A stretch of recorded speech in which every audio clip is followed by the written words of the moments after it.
Assalamualaikum warahmatullahi wabarakatuh. Selamat siang semuanya, khususnya kepada dosen pengampu mata kuliah Proses Atmosfer dan Iklim, yaitu Mas Gus. Sebelumnya, izin memperkenalkan diri, nama saya Virus Widianti dengan NPM 24064837174. Nah, pada presentasi kali ini, saya akan membahas mengenai dinamika, cuaca, dan iklim di zona tropis melalui 5 pertanyaan utama yang mencakup siklon tropis, ENSO, pola iklim global, sistem monsun, serta perbandingan tipe siklon di berbagai wilayah bumi. Pada soal pertama, terdapat soal pertimbangan berbagai faktor yang memengaruhi tingkat kerusakan yang disebabkan oleh siklon tropis pada saat mencapai daratan di berbagai bagian dunia. Nah, sebelumnya, kerusakan akibat siklon tropis saat mencapai daratan bergantung pada interaksi antara struktur badai, faktor meteorologis, dan kondisi geografi sosial di wilayah pesisir. Nah, siklon tropis sendiri memiliki inti hangat atau yang disebut warm core dan memperoleh energi dari pelepasan panas laten ketika uap air mengembun. Struktur seperti A-wall, dan rain bands menentukan distribusi angin dan hujan.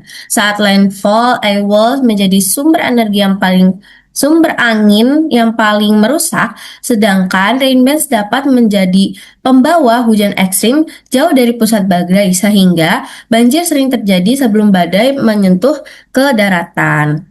Nah, faktor meteorologis yang mempengaruhi kerusakan itu meliputi kecepatan angin maksimum, tekanan pusat rendah, curah hujan ekstrim, ukuran badai, laju pergerakan badai.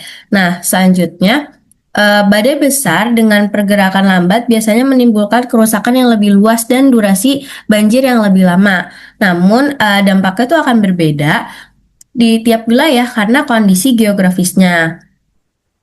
Contohnya, Bangladesh itu akan sangat rentan terhadap storm surge karena pantainya yang datar. Hong Kong rentan terhadap longsor dan banjir bandang karena topografinya yang berbukit. Karibia yang mudah mengalami kerusakan total karena luas pulaunya yang kecil, dan Southern USA sering mengalami kerugian ekonomi karena adanya urbanisasi yang tinggi. Nah, di sini ada gambar kategori siklon tropis dan tropical cyclone structure. Nah, untuk gambar yang pertama, ini tuh memvisualisasikan pengelompokan siklon berdasarkan kecepatan angin. Nah, hal ini tuh relevan karena kekuatan angin adalah parameter utama dalam menentukan kerusakan yang akan terjadi. Sedangkan pada gambar kedua itu menunjukkan AWOL, rain bands yang dapat membantu untuk memahami mengapa daerah yang dilewati AWOL mengalami kerusakan yang terparah. Pada soal kedua, gunakan indeks ENSO, NAO, NPNA sebagai yang tersedia di web untuk membandingkan anomali suhu partisipasi di suatu wilayah yang menarik bagi Anda selama fase positif dan negatif dari osilasi tersebut. Nah, ENSO merupakan osilasi laut atmosfer di Pasifik yang sangat mempengaruhi iklim global dan tropis. Nah, El Nino ini ditandai dengan pemanasan Pasifik timur hingga tengah yang melemahnya angin pasat dan bergesernya konveksi ke timur hingga menyebabkan Indonesia dan Australia terasa lebih kering. Sedangkan La Nina menghasilkan pendinginan di Pasifik Timur yang memperkuat angin pasat dan konveksinya tuh menguat di bagian barat sehingga Indonesia terasa lebih basah.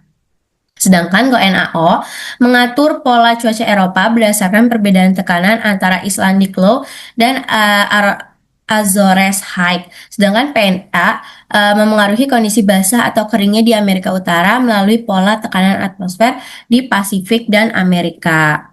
Nah, langkah analisis anomali iklim ini biasanya dimulai dengan menentukan fase indeks, yaitu positif atau negatif, lalu membandingkan suhu atau partisipasi aktual dengan rata-rata klimatologis untuk melihat perubahannya. Nah, ini tuh ada gambar sirkulasi Walker, El Nino, dan La Nina yang menunjukkan perbedaan aliran udara naik dan turun, intensitas angin pasat, dan lokasi pusat konveksinya. Nah, gambar ini tuh dinilai penting untuk memahami mekanisme fisik ENSO. Kayak gimana sih perubahan suhu laut mengubah pola atmosfer di wilayah tropis dan memicu anomali curah hujan di suatu wilayah. Selanjutnya ada soal yang ketiga, yaitu telaah persamaan dan perbedaan iklim monsun utama di dunia. Sebelumnya, wilayah Asia Selatan dan Asia Tenggara itu memiliki monsun yang paling kuat karena pengaruh pemanasan benua Asia dan Tibet Plateau. Nah, Afrika Barat dipengaruhi African Easterly Jet, yaitu eh, sedangkan kalau misalnya Australia Utara itu lebih lemah dan sangat sensitif terhadap ENSO. North American Monsoon lebih lokal dinominasi badai konvektif sore hari. Nah, ini ada gambar monsoon wind reversal dry season, wet season schematic. Di sini dijelaskan bahwa arah angin pada musim kemarau, yaitu arah angin dari daratan itu kering, dan musim hujan arah angin lembab dari laut yang menyebabkan hujan lebat. Gambar ini tuh memperjelas prinsip utama monsoon, yaitu pembalikan angin musiman. Nah, di soal keempat ada pertanyaan apa persamaan dan perbedaan sistem siklon di lintang menengah dan di daerah tropis. Nah, di sini tuh ada persamaan kedua jenis siklon, yaitu keduanya merupakan sistem tekanan rendah yang ditandai oleh aliran udara berputar. Keduanya memunculkan angin kuat, hujan deras, serta potensi banjir, memiliki pola spiral dan membutuhkan kondisi atmosfer tertentu untuk dapat membentuk. Sedangkan yang di bawah itu ada perbedaan, yang di tabel itu merupakan perbedaan dari kedua jenis siklon, yaitu bisa dilihat dari berdasarkan aspek, yaitu aspeknya sumber energi sistem, letak dan musim terbentuk, struktur sistem, serta dampak cuaca.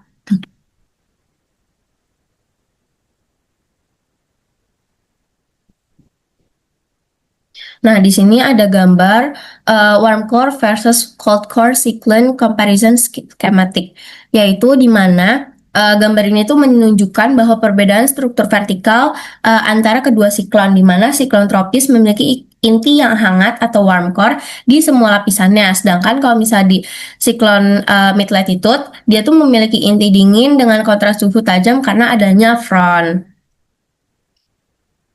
Dan soal terakhir yaitu melalui mekanisme apa peristiwa ENSO memengaruhi anomali cuaca di daerah tropis dan di bagian dunia lainnya. Jadi ENSO itu memengaruhi cuaca global melalui 3 tahapan utama, yaitu perubahan suhu permukaan laut atau SST di Pasifik menjadi pemicu utamanya. Nah, pergeseran konveksi dan perubahan sirkulasi Walker termasuk melemahnya atau menguatnya angin pasat, serta teleconnection, yaitu di mana penyebaran efek ke lintang menengah melalui gelombang Rossby yang memodifikasi pola jet stream. Nah, apa sih akibatnya? Akibatnya adalah cuaca di tropis maupun lintang menengah berubah, yaitu El Nino menyebabkan kekeringan di Indonesia dan Amazon, serta hujan yang berlebih di Amerika Selatan. Sedangkan La Nina menghasilkan kebalikannya pada pola ini, yaitu Indonesia dan Australia akan terasa basah, sementara Amerika Selatan bagian barat akan lebih kering. Nah, berikut merupakan gambar yang menunjukkan bagaimana perubahan di Pasifik menghasilkan gelombang Rossby, yaitu menggeser jet stream dan memicu anomali cuaca di Amerika, Afrika, Australia, dan Asia. Nah, gambar ini tuh secara nggak langsung menggambarkan mekanisme lengkap mengapa fenomena di Pasifik tropis dapat mempengaruhi cuaca di belahan dunia lainnya. Nah, dari presentasi ini kita didapat kesimpulan bahwa seluruh fenomena yang dibahas mulai dari siklon tropis, ENSO, monsun hingga perbandingan tipe siklon menunjukkan bahwa sistem atmosfer di daerah tropis memegang peranan kunci dalam mengatur iklim global. Demikian presentasi mengenai dinamika cuaca dan iklim di zona tropis. Semoga penjelasan materi beserta interpretasi di setiap gambar dalam PPT ini dapat menjawab seluruh pertanyaannya dengan baik. Jika ada kekurangan, mohon dimaafkan. Terima kasih. Wassalamualaikum warahmatullahi wabarakatuh.